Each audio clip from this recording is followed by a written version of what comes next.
1 साल में ही तूने यूपीएससी क्रैक कर लिया और वो भी इतनी बेहतरीन रैंक से और पहले अटेम्प्ट में। ऐसी कौन सी चीज जान ली जो लोग 5-5, 6-6 अटेम्प्ट देते रहते हैं, 5-5, 6-6, 7-7 साल से तैयारी करते रहते हैं?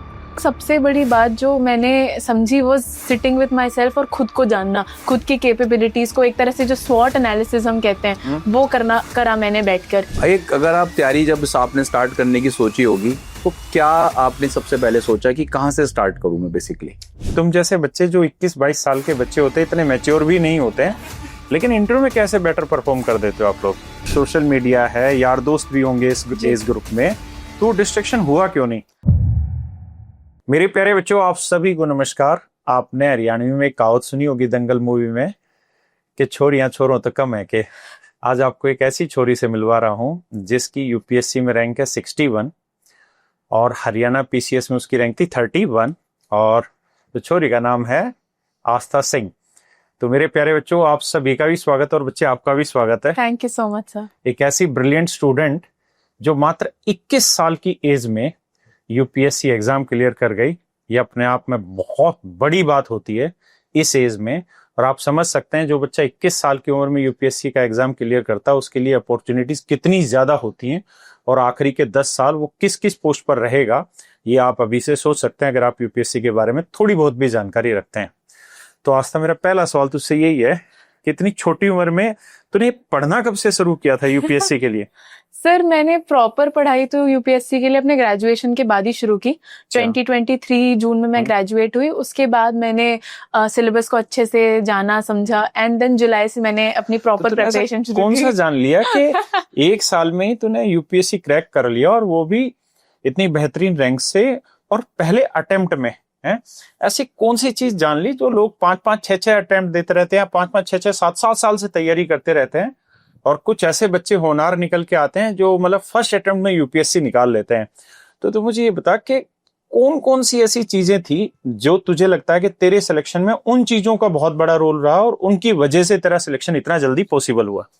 सर आई थिंक सबसे बड़ी बात जो मैंने समझी वो सिटिंग विद माई सेल्फ और खुद को जानना, खुद की कैपेबिलिटीज को एक तरह से जो स्वॉट एनालिसिस हम कहते हैं वो करा मैंने बैठकर। जैसे अगर एग्जाम्पल से समझा पाए तो बहुत अच्छा है। तो जैसे मैंने रियलाइज किया कि मैं कॉलेज तो मैंने अपना दिल्ली में ही किया था, बट एसआरसीसी से जी, बट फिर मैंने सोचा कि शायद यूपीएससी की प्रेपरेशन करने में आपको मैक्सिमम टाइम अपना पढ़ाई में डिवोट करना चाहिए। बट अगर मैं दिल्ली में रहती तो ज्यादा टाइम मेरा बाकी चीजें, कभी अपनी लॉन्ड्री, कभी खाना, कभी फ्लैट की दिक्कतें, ये सारी चीजें करने में और अपनी मेंटल सैनिटी को मेंटेन करना मुश्किल होता मेरे लिए। और मैं चाहती थी कि मैं फर्स्ट अटेम्प्ट में क्लियर करूं। 1 साल में मुझे पूरा सिलेबस भी प्रिपेयर करना था, उस करके मैंने सोचा कि मैं घर जाके प्रिपरेशन करूंगी। तो पहला बड़ा डिसीजन। तूने दिल्ली से नहीं किया? नहीं सर, घर जाके। तो पहला डिसीजन मेरा ये था कि मैंने ये रियलाइज किया कि मैं घर से भी कर सकती हूँ preparation. Second was with regarding to a foundation course in a coaching. तो मैंने ये भी रियलाइज किया कि मोस्ट ऑफ द मैटर जो इम्पोर्टेंट आता है वो होता है स्टैटिक, और स्टैटिक के काफी बेसिक सोर्सेज भी अगर आप पढ़ लेते हैं अच्छे से और मल्टीपल टाइम्स अगर उन्हें रिवाइज कर लेते हैं तो आप इतने प्रिपेयर्ड होते हैं कि you can go in the exam confidently. तो ऐसा कुछ है नहीं कि जो आप खुद नहीं कर सकते हैं, that you need a full year of foundation course.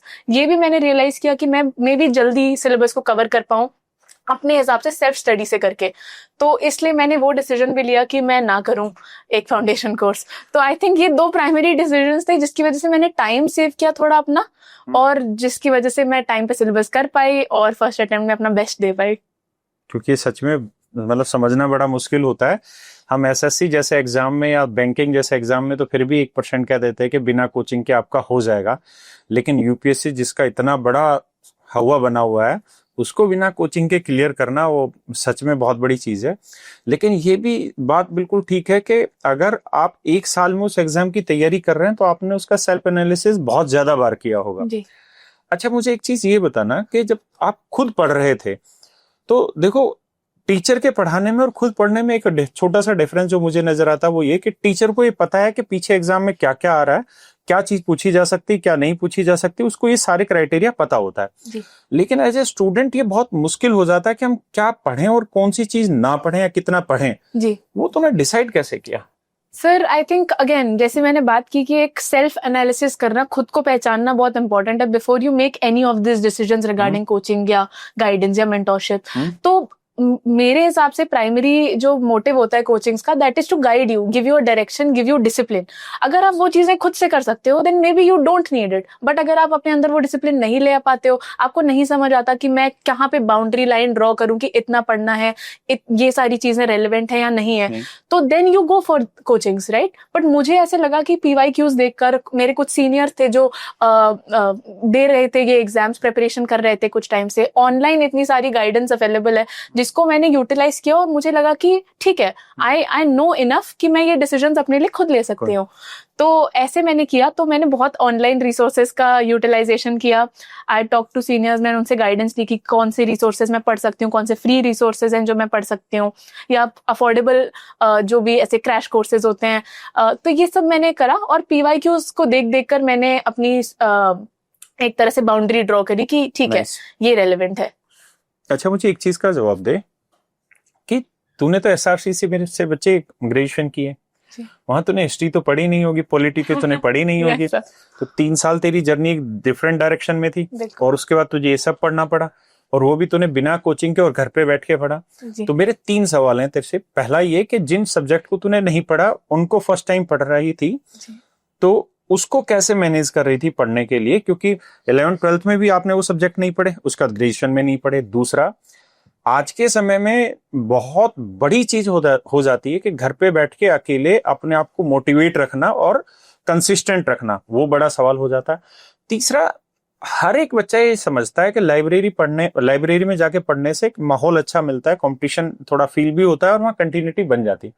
तो मेरे को तीनों सवाल का जवाब देना कि तूने लाइब्रेरी क्यों नहीं ज्वाइन की, सब्जेक्ट वाला और कंसिस्टेंसी वाला। जी सर, सब्जेक्ट वाली बात, तो मैं कॉमर्स की स्टूडेंट थी, और 10th तक भी मेरे लिए ऐसे साइंस और सोशल साइंस एज सच मुझे पसंदीदा मेरे सब्जेक्ट्स थे नहीं। तो ऑब्वियसली मुझे इसका डर था कि मैं कैसे करूंगी ये सब्जेक्ट्स, बट जैसे जैसे मैंने पढ़ना शुरू किया, मेरा इंटरेस्ट बढ़ता गया। आई थिंक एक बात है कि मुझे पढ़ना इन जनरल काफी पसंद है, तो मैंने जब बुक्स देखी तो थोड़ी मोनोटोनस तो लगी मुझे, तो मैंने क्या किया, मैंने यूट्यूब पे वीडियोस देखे, टीचर्स के लेक्चर्स देखे जो भी फ्रीली अवेलेबल है, तो उनको देख के मेरा धीरे धीरे इंटरेस्ट बढ़ने लगा। और फिर मेरा एक ये रहता है कि अब मैंने कुछ उठाया तो मैं इसको एकदम अच्छे से ही करूंगी, I will not do half heartedly. तो इसलिए मैं कभी भी अगर बोरिंग भी लगता था, पर पता है कि करना तो है ही, अब ले लिया है ये अपने ऊपर काम, तो then you can't just leave it, right. तो ये था। And talking about consistency, I think ये मेरा सबसे बड़ा प्लस पॉइंट रहा है कि मैं कंसिस्टेंट रही थ्रू आउट। ऐसे दिन थे कि मैं ज्यादा नहीं पढ़ पाती थी, इवन ड्यूरिंग मेंस में 6-7 घंटे ही शायद पढ़ पाती थी बीच में, क्योंकि मेरी हरियाणा सिविल सर्विसेज की ट्रेनिंग होती थी। बट मैंने कंसिस्टेंट रखा, कभी ऐसे नहीं कि कुछ बुरा हुआ लाइफ में या कुछ भी ऐसे टर्निंग पॉइंट आया और आपने बस छोड़ दिया, ब्रेक ले लिया। तो कंसिस्टेंट रखने के लिए मैं एक तो खुद को नेगेटिव मोटिवेशन भी देती थी काफी कि मैं नहीं पढ़ूंगी तो कोई दूसरा वहां बैठ के पढ़ रहा है और मेरी ड्रीम जॉब मुझसे लेने के लिए खड़ा है, तो अगर मैंने नहीं एफर्ट डाला तो कोई और ले जाएगा, राइट। एंड लाइब्रेरी वाला तो थैंकफुली मुझे ऐसे घर पे मेरे काफी अच्छा कंड्यूसिव एनवायरनमेंट मिला पढ़ने का। मेरे मम्मी पापा ने हमेशा मुझे they have prioritized my पढ़ाई over anything and everything। तो मुझे कभी कोई प्रेशर नहीं था, कोई ऐसे घर पे दिक्कत नहीं थी कि माहौल नहीं बन रहा पढ़ाई का। तो मुझे लगा कि why waste the time and energy to go to a library जब मैं घर पे ही उतने मोटिवेशन से पढ़ सकती हूँ। एंड ओवर दैट ऐसे सोशल मीडिया वगैरह ये सारी चीजों से भी, और शोज देखना नेटफ्लिक्स पे, ये सब मुझे कभी ऐसे डिस्ट्रैक्टिव नहीं रहा। मेरे लिए डिस्ट्रैक्शन नहीं था, बल्कि मेरा दिमाग उनसे फ्रेशन होता था। तो ये जो भी डिस्ट्रैक्शंस होती हैं वो मुझे दिक्कत लेके नहीं आई, जिस वजह से मैंने घर पे ही तो डिस्ट्रैक्शन हुआ क्यों नहीं? अगर मोबाइल था नजदीक तो सोशल मीडिया है, यार दोस्त भी होंगे इस एज ग्रुप में, तो डिस्ट्रैक्शन हुआ क्यों नहीं? सर क्योंकि मैंने उसको कभी डिस्ट्रैक्शन की तरह देखा नहीं। मैं दिल्ली से पढ़ाई कर नहीं रही थी, मेरे पास कोई ऐसा कोई फ्रेंड ग्रुप, सपोर्ट ग्रुप था नहीं मेरे इमीडिएट विसिनिटी में कि मैं उनसे मिलके अपना दिमाग फ्रेशन अप कर लूं या कभी कुछ बातें कर ली, मिल लिए। तो इसलिए वो सोशल मीडिया एक तरह से एक ओनली आउटलेट था दुनिया से मिलने का। और मैं एक बबली इंसान हूँ, चर्पी इंसान हूँ, मुझे बातें करना लोगों से बहुत पसंद है। तो मैं समझ गया। तो कहीं ना कहीं मेरे लिए वो एक अच्छी चीज थी कि मैं अपने आप को फ्रेश रख पाती थी, कभी बात कर ली, दोस्तों से अपने दुख शेयर कर लिए, स्ट्रेस शेयर कर लिया। तो सोशल मीडिया यूज करते थे आप? जी। कितनी देर लगभग दिन में? ज्यादा देर नहीं, काफी, मतलब जो ब्रेक का टाइम होता है कि पढ़ा हमने 3-4 घंटे, उसके बाद फोन उठा के थोड़ा आधा घंटे चला लिया, फिर सोने से पहले थोड़ा चला लिया, और ऐसे करके। और इवन नेटफ्लिक्स, ये सारी चीजें मुझे देखना पसंद था क्योंकि उससे मेरा दिमाग थोड़ा फ्रेश रहता था। अच्छा, मुझे ये बताना कि 11th क्लास में आपने कॉमर्स ली जी, और फिर ग्रेजुएशन के बाद आप मूव किए यूपीएससी की तरफ। Yes sir. तो 11th क्लास में जब कॉमर्स ली तो क्या सोच के लिया वहां पे, और फिर ये यूपीएससी की तरफ घूमे क्यों? तो 11 में तो सर कॉमर्स तो एक तरह से एक कॉम्प्रोमाइज का डिसीजन था। मैं कहीं ना कहीं आर्ट्स लेना चाहती थी, मेरे पापा राजी नहीं हो रहे थे कि साइंस ही लेनी है, तो मम्मी ने कहा कि एक मिडिल ग्राउंड ले लो, कॉमर्स ले लो बेटा। ऑनेस्टली ऐसे ही मैंने कॉमर्स लिया, बट मैंने काफी एंजॉय किया कॉमर्स को पढ़ना, मेरा बहुत इंटरेस्ट आया। बट फिर by the time 12th ended मैंने सोच लिया था कि मुझे यूपीएससी ही करना है, और फिर मैंने कहीं ना कहीं सोचा कि मे बी कॉमर्स अकाउंटेंसी इतना बेटर सब्जेक्ट नहीं होगा टू गो फॉर, मतलब पर्सनली मुझे लगा ऑप्शनल के लिए बेस्ट डिसीजन नहीं होगा। और इकोनॉमिक्स में मेरे नंबर भी अच्छे आए थे, as such even with career opportunities मुझे ऐसा लगता है इकोनॉमिक्स एक अच्छा ऑप्शन होता, और मुझे यूपीएससी करना था तो ऑप्शनल में इकोनॉमिक्स ही लेना चाहती थी। तो ये सब सोच के मैंने कहा कि मैं इकोनॉमिक्स ऑनर्स करती हूँ डीयू से। अच्छा, जिन बच्चों के कॉमर्स रहता है, जो अकाउंट्स वगैरह पढ़ते हैं, उनकी राइटिंग बहुत खराब हो जाती है, क्योंकि मैं भी कॉमर्स से पढ़ा हुआ हूँ, तो मैंने देखा मेरे साथ के भी, क्योंकि हम जब अकाउंट्स का काम करते थे तो वो रफ राइटिंग ज्यादा हो जाती थी, और यूपीएससी में राइटिंग स्किल का बहुत बड़ा यूज होता है ना। आपका बेसिकली हम ये कह सकते हैं फर्स्ट इंप्रेशन राइटिंग से ही आता है कि आप किस तरह से चीजें लिखने लग रहे हैं। तो लड़कियों में खास विशेषता है कि वो राइटिंग मेंटेन कर लेते हैं कॉमर्स के बावजूद। और आप जब 12th के बाद आपने सोचा था कि मैं यूपीएससी की तरफ मूव करूंगी, तो क्या आपने तब थोड़ा थोड़ा ध्यान देना स्टार्ट किया था यूपीएससी की तरफ? सर 12th जब खत्म हो गई थी ना, तब मैंने सोचा कि मैं यूपीएससी फाइनली करूंगी। मतलब काफी एम्स चेंज होते रहते हैं 12th तक, तो कि कभी एस्ट्रोनॉट बनेंगे, तो कभी एयर होस्टेस, तो कभी यूपीएससी। तो by the time I decided, तो इमीडिएटली तो कुछ नहीं किया क्योंकि कोविड आ गया था। जैसे ही मेरा स्कूल एंड हुआ तो वो 2 साल तो ऐसे ही निकल गए, कॉलेज लाइफ के भी। एंड मैंने एज सच कभी मुझे राइटिंग का इशू कुछ आया नहीं, तो नेचुरली ही मेरी राइटिंग ठीक थी। And after my graduation is when I put actual effort into, वो पूरा 1 साल मैंने सिर्फ यूपीएससी को डेडिकेट किया। अप अंटिल कॉलेज लाइफ मैंने अपनी कॉलेज लाइफ एंजॉय करी। और जब आप ट्रेनिंग पे हरियाणा में ट्रेनिंग पे थे, उस ड्यूरेशन में आपने मींस भी लिखा है यहाँ पे, तो उस समय तो बहुत मुश्किल होता होगा उस चीज पे भी ध्यान देना, और फिर आप कह रहे हैं कि 6 घंटे पढ़ना पड़ रहा, टाइम मिल पा रहा था। वैसे अमूमन कितनी देर पढ़ते थे आप दिन में? सर प्रीलिम्स के टाइम पे आई थिंक मैक्सिमम टाइम में पढ़ती थी, दैट वाज अबाउट 12 आवर्स। तो मैंने जनवरी से लेके आप बोले जून तक मैंने हर दिन 12 घंटे पढ़ने की कोशिश करी। और बट फिर जैसे ही मेंस का टाइम आया, मेरी ट्रेनिंग के साथ सब क्लैश हुआ, तो फिर मैं ज्यादा टाइम दे नहीं पाई। तो उस टाइम पे मैंने अपना स्मार्ट वर्क करने का ज्यादा यूटिलाइज किया। जो मेरे पहले से बड़े नोट्स थे मैंने उन पे ही फोकस किया। वैल्यू एडिशन पे मैंने ज्यादा मेहनत करी कि कुछ ऐसे कंसाइज एकदम नोट्स और डेटा बैंक बना लिया। उसी को मैं मल्टीपल टाइम्स रिवाइज करती थी, क्योंकि जेनरिक पॉइंट्स तो आप प्री का पढ़ते हो और ओवरऑल 1 साल पढ़ते हो तो आपको आते हैं हर सब्जेक्ट से रिलेटेड, बट उसको स्पेसिफिक बनाना, उसके लिए कुछ डेटा, कुछ स्टैटिस्टिक्स, कुछ कमिटीज के नाम, ये सारी चीजों का मैं एक कंसोलिडेटेड नोट्स बनाती थी 4-5 पेज के, for GS1, GS2, GS3, GS4। और बस उसको मैंने फोकस किया पढ़ने पे। तो उस हिसाब से मैं टाइम मैनेज कर पाई फॉर मेंस आल्सो। अच्छा, तो मुझे ये बता कि सीसेट में तो मैथ और रीजनिंग आया जी, और कॉमर्स विदाउट मैथ लिया है, कॉमर्स विद मैथ्स था, तो चलो फिर तो ठीक था। सीसेट में बहुत दिक्कत नहीं आई होगी। हाँ, जैसे एक बेसिक लेवल ऑफ अंडरस्टैंडिंग तो जो सीसेट के नॉर्मल क्वेश्चंस है वो तो हो ही जाते थे। तो पीवाईक्यू से किया हो? जी मैंने पीवाईक्यूज किए। मैं सारे जो पीवाईक्यूज आते हैं, फॉर एग्जांपल 2023 का पेपर है, पूरा एक पीवाईक्यू के फॉर्म में सॉल्व किया। बट उससे पहले through video lectures and everything मैंने एक बार पूरे सिलेबस को पढ़ा था। और जो भी पीवाईक्यूज थे उनको सॉल्व किया था। फिर उसके बाद जब मैं प्रैक्टिस करती थी तो कोई मॉक टेस्ट लगा लिए, कभी पीवाईक्यूज कोई मॉक टेस्ट की तरह लगा लिया। बस इतनी ही मेरी सीसेट की प्रेपरेशन थी। और इजीली हो गया सीसेट? जी, I think I scored 97 in CSAT. अच्छा, इंटरव्यू में मुझे बता कुछ कि तुम जैसे बच्चे जो 21-22 साल के बच्चे होते हैं, इतने मैच्योर भी नहीं होते हैं, लेकिन इंटरव्यू में कैसे बेटर परफॉर्म कर देते हो आप लोग? सर आई थिंक वो कहीं ना कहीं कुछ एडवांटेजेस तो होते होंगे विद एज और with the way you speak. I think I don't exactly know वो लोग क्या देखते हैं, किसी को भी नहीं पता what they are seeking. But एक मुझे जहां तक लगता है, अगर आपके वे ऑफ टॉकिंग में कॉन्फिडेंस है, आपकी पर्सनैलिटी कॉन्फिडेंट है, and you are not shy when it comes to एक बहुत ही दिग्गज लोग आपके सामने एक पैनल बैठा होता है और आप वहां पे शाय अवे नहीं करते और आप कॉन्फिडेंटली अपने ओपिनियंस रख पाते हैं। मेरे हिसाब से एक बात है कि आपको डिप्लोमेटिक नहीं होना है हर क्वेश्चन में, रादर आपको एक थोड़ा आपका एक ओपिनियन, आपकी खुद की थॉट प्रोसेस होनी चाहिए। That is what they are looking for, rather than कि आप हाँ भी कह रहे हो ना भी कह रहे हो। बट अगर आप स्ट्रांगली अपना पॉइंट रखते हो, दे रियली अप्रिशिएटेड। तो अगर ऐसी ऐसी चीजें और अपना जो सब्जेक्ट है उसमें आपकी होल्ड है, and when you don't know something you are very confidently able to say कि नहीं आता मुझे, and then you proceed to the next question with the same amount of confidence, तो फिर I think these things work out. कोई खास question जो तुझे याद हो भी इंटरव्यू में पूछा गया और बता सकते हो?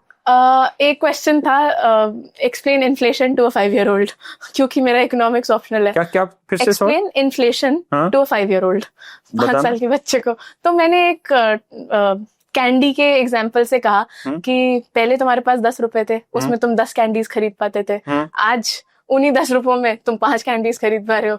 तो पैसे तुम्हारे पास खुश हो गए वो खुश हुए, बट उसमें उनका फॉलो बैक भी था कि रीजंस क्या है इन्फ्लेशन के। तो लाइक आई सेड कि उस मोमेंट में मैं एकदम क्विकली नहीं थिंक कर पाई कि कैसे मैं एक 5 साल के बच्चे को कॉम्प्लेक्स रीजंस ऑफ इन्फ्लेशन बता पाऊं। तो मैंने उन्हें कह दिया, sir at the moment I can't think, I am really sorry, and they appreciated it, then they moved on to the next question. Nice. So Aastha, सबसे पहले मैं आपसे जानना चाहूंगा कि हम प्री मेंस और इंटरव्यू के 3 चरण से होकर गुजरते हैं अपनी तैयारी में, तैयारी कैसे स्टार्ट करें? एक अगर आप तैयारी जब आपने स्टार्ट करने की सोची होगी तो क्या आपने सबसे पहले सोचा कि कहाँ से स्टार्ट करूं मैं बेसिकली? सर सबसे पहले तो इम्पोर्टेंट है कि आप सिलेबस देखें, उसको देखे बिना तो यू कैन नॉट स्ट्रेटेजाइज कि मैं क्या पढूं क्या ना पढूं। तो biggest question is first you understand the syllabus. मैं ये नहीं कहूंगी कि आपके टिप्स पे होना चाहिए सिलेबस, बिकॉज फ्रैंकली मेरे भी नहीं है, but it should be there, आपके वॉल पे हो, आपके पास कहीं ना कहीं हो, तो आप उसे पढ़ें। फिर उसके बाद आप कुछ कुछ डिसीजंस लें। आप सोचें कि क्या ये मुझे डुएबल लग रहा है, क्या मैं खुद से कर सकता हूँ, या मुझे लगता है कि ये मेरे लिए डिफिकल्ट होगा बिकॉज मेरा बैकग्राउंड कुछ और है, आर्ट्स के सब्जेक्ट मुझसे पढ़े नहीं जाते। तो आप फिर डिसीजन लीजिए, मुझे कोचिंग लेनी है या नहीं लेनी है। फिर आप लीजिए कि आपको दिल्ली से करना है या घर से लेना है, आपके घर पे पढ़ने का माहौल है कि नहीं है। फिर तो जाके बात आती है कि अबाउट क्या पढ़े, राइट? क्या पढ़े? अगर आप सेल्फ स्टडी कर रहे हैं देन मैक्सिमम टाइम जो आपका स्टार्टिंग का जाएगा वो होगा स्ट्रेटेजाइज करने में कि मैं ऑप्शनल अपना पहले पढूं या मैं जीएस अपना पहले पढूं। फिर जीएस में पढ़ने वाला हूं अगर, तो कोई भी सब्जेक्ट है तो उसमें मैं क्या क्या पढूं। मैं बोलूंगी कि आप बेसिक सोर्सेज पढ़ें। सिर्फ आप बेसिक सोर्सेज अगर 3-4 बार रिवाइज कर लेते हैं अपने फ्रीडम्स तक, दैट इज इनफ। तो just keep 1 or 2 core sources, और फिर आप कोई एक करंट अफेयर्स का सोर्स पकड़े, ठीक है? That can be a monthly magazine और अ ईयर लॉन्ग कंपाइलेशन। तो वही है कि जब भी आप कोई सब्जेक्ट शुरू करते हैं उसके पहले के 3-4 दिन आप यूट्यूब पर देखें, कुछ सोर्सेज देखें, अपने किसी मेंटोर से बात करें या अपने सीनियर्स से बात करें, एंड देन यू रियलाइज कि ठीक है ये कोर्स में पढ़ लूंगी, बस। फोमो नहीं रखना है। उसके बाद ये नहीं कि आपने 10 दिन पढ़ा एक बुक, फिर आप कह रहे हैं यार ये बुक में मजा नहीं आ रहा, मैं सोच रहा हूँ कि ये वाली बुक भी पढ़ लेता हूँ। ये नहीं करना है। आपने एक बार सोर्स डिसाइड कर लिया, यू जस्ट टिक टू। तो आप पहले टाइम डालो कि आप सही सोर्स चुनो, and then just put time into it, take 15 days 20 days however much it takes, एक कंप्लीट करें आप subject and then move on to the next. तो मैंने ऐसे ही करा। मैंने स्टार्टिंग की अपनी प्रिपरेशन ऑप्शनल की क्योंकि मुझे ऐसा लगता है कि before your prelims once your optional should be done, एकदम एंटायरली आप एक बार पूरा कवर कर लें ऑप्शनल, एंड उसके साथ साथ आप उनके पीवाईक्यूज भी सॉल्व कर लें एक बार। तो अगर आपने इतना कर लिया तो आपकी mains preparation to a large extent is sorted, क्योंकि optional is the most important, right? तो ये करा मैंने। और फिर जीएस में साइड बाय साइड आप एक सब्जेक्ट अपना उठा सकते हैं with your optional, take 2 weeks and start finishing it ऐसे धीरे धीरे। ओके, सो आस्था, जैसे हम ऑप्शनल पे आते हैं, बच्चों को ऑप्शनल चूज करने में किन बातों का ध्यान रखना चाहिए, जो सबसे मोस्ट क्रूशियल चीजें हैं कि ये होनी चाहिए बच्चे को ऑप्शनल चूज करते हुए? जैसे आपका देखा जाए तो आपकी बैकग्राउंड कॉमर्स रही, आप एसआरसीसी से इकोनॉमिक्स ऑनर्स में रहे, आपने इकोनॉमिक्स ऑप्शन चूज किया, बहुत ही सीधा बात है जी। लेकिन आजकल हम देखते हैं कि कुछ बच्चे इंजीनियरिंग कर रहे हैं, कुछ बच्चे बीएससी कर रहे हैं, but they are taking like कोई एंथ्रोपोलॉजी ले रहा है, कोई सोशियोलॉजी ले रहा है। तो आपके अकॉर्डिंग कौन सा ऑप्शनल और किस तरीके से ऑप्शनल को चूज करना बच्चों के लिए सही रहेगा? आई थिंक एक बात जो है कि you should not think of an optional as scoring or not, कि इस ऑप्शनल में ज्यादा स्कोर आता है इसलिए मैं ये ऑप्शनल लूंगा, इसमें कम आता है। क्योंकि हमने देख लिया इस साल भी कि ऑप्शनल के scores in somewhat same range almost सारे सब्जेक्ट्स के रिवॉल्व कर रहे हैं, राइट, ठीक है। तो मे बी नंबर्स और the amount of marks you can score should not be your primary criteria. पहला criteria definitely should be your background मेरे Right, हिसाब से, right. क्योंकि अगर आपने किसी भी सब्जेक्ट में 3 साल की डिग्री करी है, यू विल स्टिल हैव एक फाउंडेशन, एक बेस होगा आपका Right. जिसपे आप बिल्डअप कर सकते हो। Any other subject that you start from scratch, उसको आपको समझने में टाइम लगेगा, उसमें इंटरेस्ट डेवलप करने में, एंड बेसिकली जो ऑप्शनल का सिलेबस होता है it's equivalent to a degree का सिलेबस ऑलमोस्ट, राइट। एग्जैक्टली। तो फिर आपको अगर 3 साल का सिलेबस 3 महीने में करना पड़ रहा है, तो आपको ये भी सोचना है कि इज इट डूएबल। तो फर्स्ट थिंग कि आप कितना कंफर्टेबल हो अपने बैकग्राउंड वाले सब्जेक्ट में, try to give it a shot मेरे हिसाब से। सेकेंडली योर इंटरेस्ट, ऐसा भी हो सकता है कि आपको अपनी डिग्री में बिल्कुल ही इंटरेस्ट नहीं हो, कि आपने बस पास कर ली right, but you have no interest in it whatsoever, तो then you can go through the syllabus of other subjects that you have heard of, या आपको लगता है कि मे बी एंथ्रो मेरे लिए ज्यादा इट्स इंटरेस्टिंग या टेक्निकल थोड़ा होगा तो मैं कर सकता हूँ। तो फिर आप सिलेबस देखिए and then you make a decision, do you think that you can study it for say 4 months 5 months और आप इसमें कर पाएंगे अच्छा, तो ये करें। And thirdly then it becomes marks. फिर लास्ट क्राइटेरिया होना चाहिए कि स्कोरिंग है या नहीं स्कोरिंग है, पर मेरे हिसाब से interest and your background should be sufficient for you to choose an optional. अच्छा, अगर हम बात करते हैं इकोनॉमिक्स की ही मैं बात अभी आपसे करूंगा। इकोनॉमिक्स में जो सिलेबस और प्रीवियस ईयर क्वेश्चन पेपर है फिलहाल, उसका क्या इंपॉर्टेंस आप देखते हैं अपकमिंग एग्जामिनेशन? कुछ हेल्पफुल है या फिर बिल्कुल हेल्पफुल नहीं है? डेफिनेटली पीवाईक्यूज तो मेरे हिसाब से होली ग्रेल है for optional, not just economics, for any subject, कि आप पीवाईक्यूज को देखे बिना आप अपना लेंथ एंड ब्रेड्थ डिसाइड ही नहीं कर सकते ऑप्शनल का। तो जैसे कि मैंने पढ़ाई करी और मेरे जो टीचर थे जिन्होंने मुझे इकोनॉमिक्स पढ़ाया, उनका पूरा कोर्स ही पीवाईक्यूज के अराउंड डिजाइन था, कि आज तक जैसे भी पीवाईक्यूज आए हैं जिस भी सिलेबस से, all of that needs to be covered in length, क्योंकि आए दिन मतलब every 3-4 years questions are repeated in a different wording.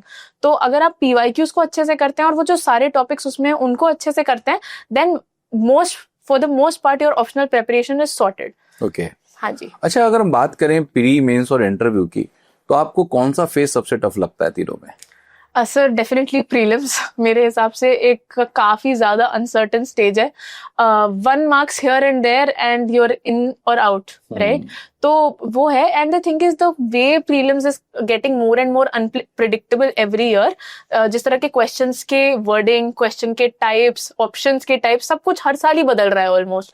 तो उसकी अनप्रिडिक्टेबिलिटी की वजह से मुझे वो डिफिकल्ट लगता है। एंड सेकेंडली जैसे कि स्टैटिक पार्ट तो आप फिर भी कवर कर सकते हैं, बट जो करंट अफेयर्स हैं वो बहुत ही हाईली अनप्रिडिक्टेबल है। Right. तो I think because of these things मुझे प्रीलिम्स ज्यादा डिफिकल्ट लगता है, और थोड़ा लक का तो मुझे लगता है वहां पे खेल है।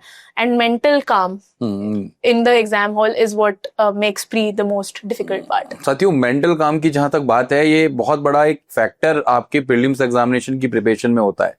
अभी उसका मैं एक जीता जागता उदाहरण, एक बार ये खुद ही इसका एग्जाम्पल बताएंगे कैसे कोई, जब अगर मेंटल काम है और नहीं है, कैसे इम्पैक्ट कर सकता है हमारे प्रीलिम्स के पेपर को, कैसे बिगाड़ सकता है? डेफिनेटली, मतलब प्रीलिम्स का मैंने जो पर्सनली एक्सपीरियंस किया कि जब आप वो एग्जाम हॉल में जाते हैं, जो भी आपने आज तक मॉक टेस्ट दिए, कुछ भी किया है, सब फेल है वहां पे। बिकॉज जैसे मैं मॉक टेस्ट करती थी तो 1 घंटे में मेरा मॉक टेस्ट हमेशा हो जाता था, पर वहां पे मैं 1.5 घंटे में एक पूरा आइटरेशन भी नहीं कर पा रही थी, बिकॉज वहां पे स्टेक्स बहुत ज्यादा हाई होते हैं और आप हर चीज ओवरथिंक करते हैं। तो उस मोमेंट में थोड़ा अपने आप को एंशियस कम रखना बहुत जरूरी है, क्योंकि थोड़ी भी आपके अगर अंदर झिझक आई तो आता हुआ क्वेश्चन आप गलत कर सकते हैं। कोई आपने बस गलत ऑप्शन पे मार्क कर दिया, OMR में किसी क्वेश्चन के सामने क्वेश्चन नंबर गलत मार्क कर दिया। तो ये सारी चीजें हैं कि अगर आपका मानसिक संतुलन उस टाइम पे ठीक नहीं है, if you are not present there and you are stressing, तो वो आती हुई चीजें बहुत आपको हर्ट कर सकती हैं। तो that's why I think prelims में your calm and composure is very important. So Aastha, मैं कुछ आपसे एक इम्पॉर्टेंट बात यहाँ पे होती है एस्पिरेंट्स के मन में। कई बच्चे प्री और मेंस की तैयारी के लेकर बड़ा डाउट करते हैं कि प्री और मेंस को साथ लेकर चलना चाहिए, या कई बच्चों का अप्रोच होता है प्री निकल गया ठीक है, उसके बाद मेंस के लिए 3 महीने बचता है, उसमें तैयारी कर लेंगे। तो एग्जैक्टली प्री और मेंस को साथ लेकर कैसे चला जाए? और सबसे पहले मैं आपसे इसलिए पूछना चाह रहा हूं क्योंकि आपका जो दौर है बिल्कुल वो आपके ग्रेजुएशन से मिलता जुलता है। आपने ग्रेजुएशन करी, उसके पैरेलल आपने भी प्रिपरेशन करी है। तो कहां से और कैसे प्री और मेंस को साथ लेकर चला जाए? क्या एक राइट अप्रोच होनी चाहिए? किस तरीके से हम बच्चा आगे बढ़े? कैसे सिलेबस को कैटर करे? कैसे प्रीवियस ईयर क्वेश्चन पेपर को कैटर करे? उसके बारे में आप क्या कहेंगे? सर मेरे हिसाब से एटलीस्ट अंटिल अगर आपका पहला अटेम्प्ट है जैसे मेरा था, तो दिसंबर तक मैंने ट्राई किया मैं इंटीग्रेटेड तरीके से ही प्रिपरेशन करूँ for prelims and mains. Okay. तो क्योंकि वो उसके बाद के 6 महीने मैंने पूरी तरह से प्रीलिम्स प्रिपरेशन में डिवोट किए। तो अगर आपको साथ में लेके चलना है अपनी प्रिपरेशन, तो पहले तो आप अपने ऑप्शनल को सॉर्ट आउट करें। पहले ऑप्शनल को आप खत्म करते हैं तो आपका मेंस से 50% एक तरह से मैं 40 to 50% मैं कहूंगी कि सॉर्टेड है। Most of your marks lay their, ठीक है, तो आप उसको सॉर्ट करें। सेकेंडली आप कोई भी सब्जेक्ट उठाते हैं, try to read it in an integrated manner, कि मतलब आप सिर्फ प्री के पॉइंट ऑफ व्यू से नहीं, बट जो भी ऐसे मेंस के भी आप पीवाईक्यू देखें, प्रीलिम्स के भी पीवाईक्यू देखें, उस हिसाब से किसी भी टॉपिक को पढ़ेंगे और अपने नोट्स भी उसी तरह से बनाएं एक इंटीग्रेटेड वे में। तो ऐसे करें आप।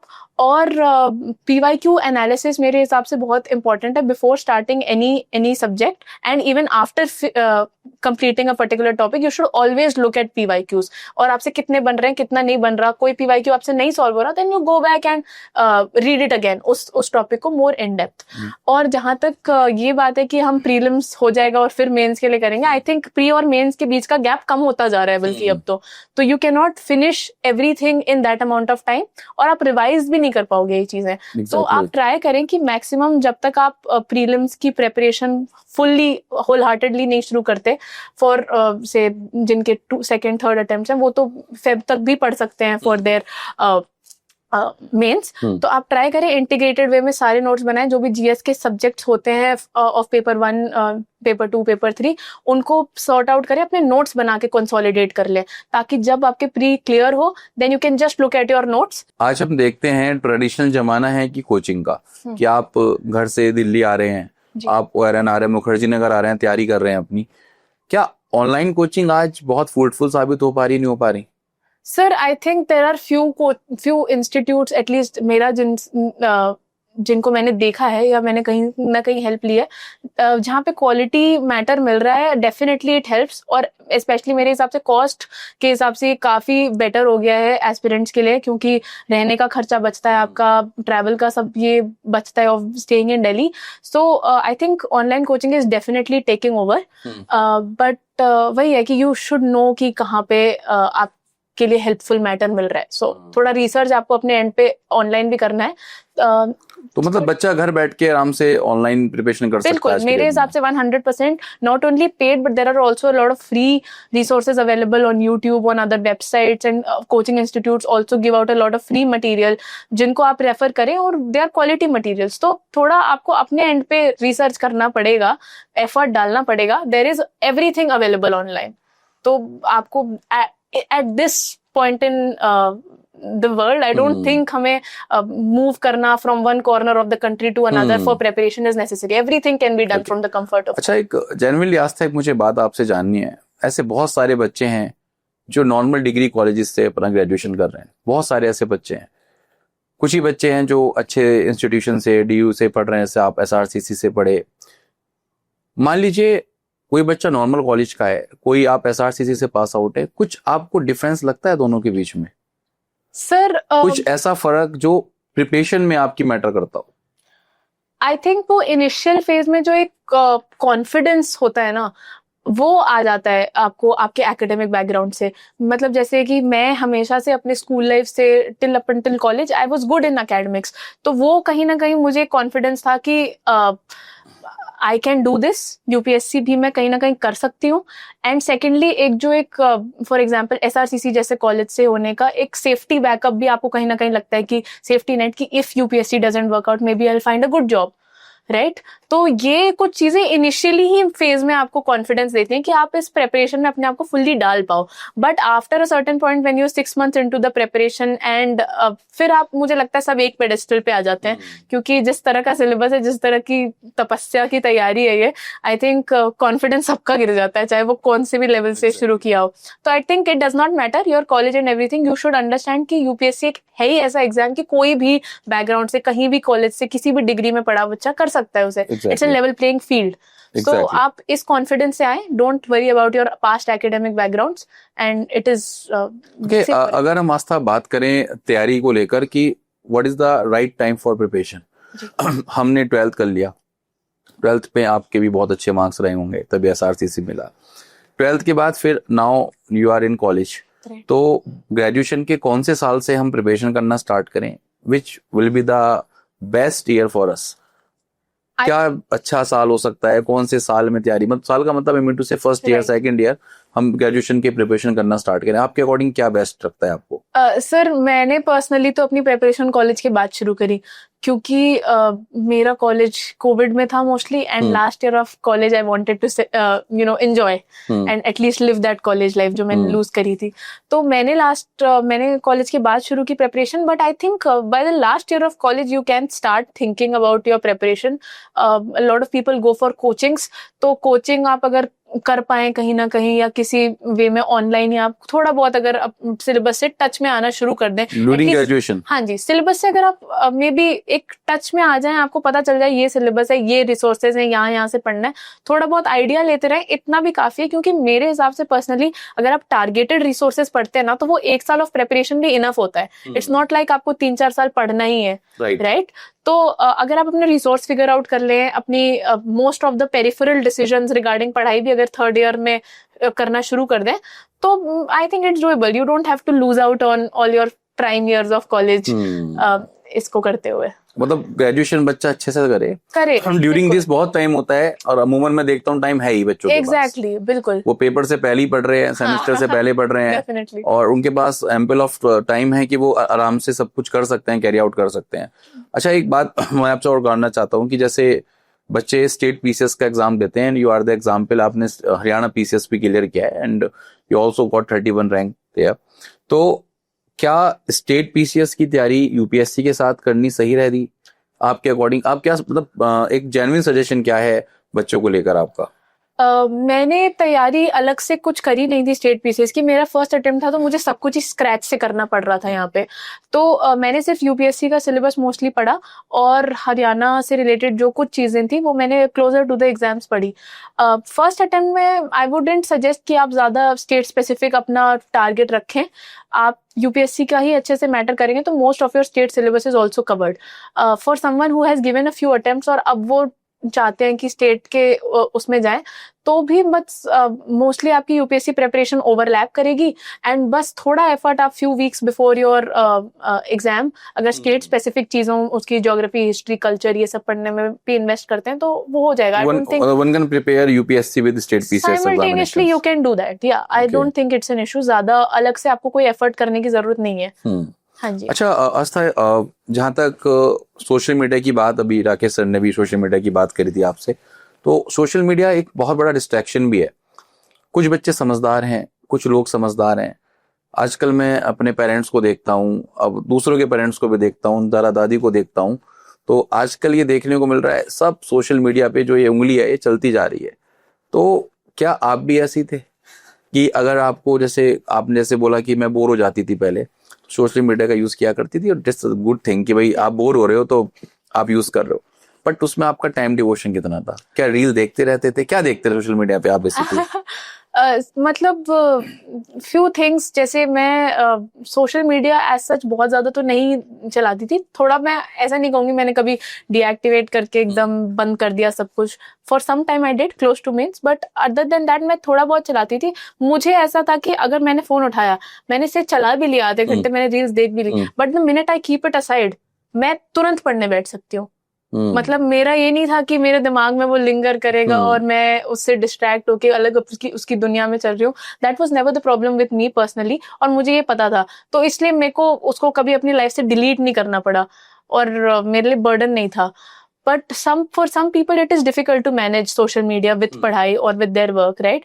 तो आपको अपने आप को पहचानना चाहिए पहले बात तो, कि आपके लिए ये is it helping you or is it becoming a hurdle आपकी प्रिपरेशन में? If it's a hurdle then stay away from it. Exactly. है ना? तो आप अलग चीजों में अपना टाइम डालें। You can pursue your hobbies to freshen your mind, अपने माँ बाप से बात करें, अपने दोस्तों से मिलें, वो कर सकते हैं।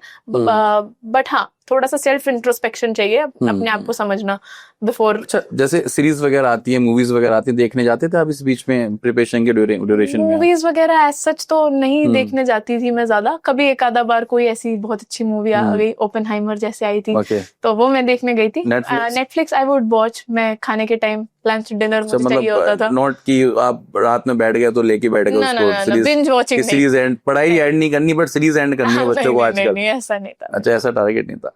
सो आस्था, ये जो यूपीएससी का, सीएससी का, आईएएस का सपना, कलेक्टर बनने का सपना, ये क्या परिवार में आपके कोई बैकग्राउंड है ऐसी सिविल सर्विसेज की, या फिर कहाँ से आपके मन में सपना आया इसका? Sir, no civil servants in my family okay. And I am the first.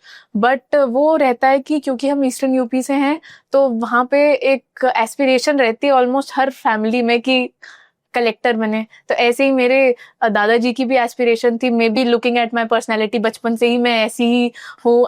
मैं झिझकती नहीं हूँ लोगों से बात करने में और एक स्ट्रॉन्ग पर्सनैलिटी हूँ। तो इस वजह से वो बचपन से मुझे कहते थे कि मैं DM बनूंगी, collector बनूंगी।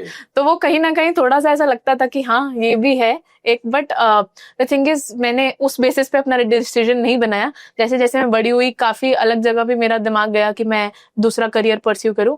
But over time मैंने जब इस जॉब को और पहचाना डीपली एंड अंडरस्टूड, फिर अपने एप्टीट्यूड से मेजर किया, तो लगा कि मैं अपना बेस्ट दे पाऊंगी इसमें।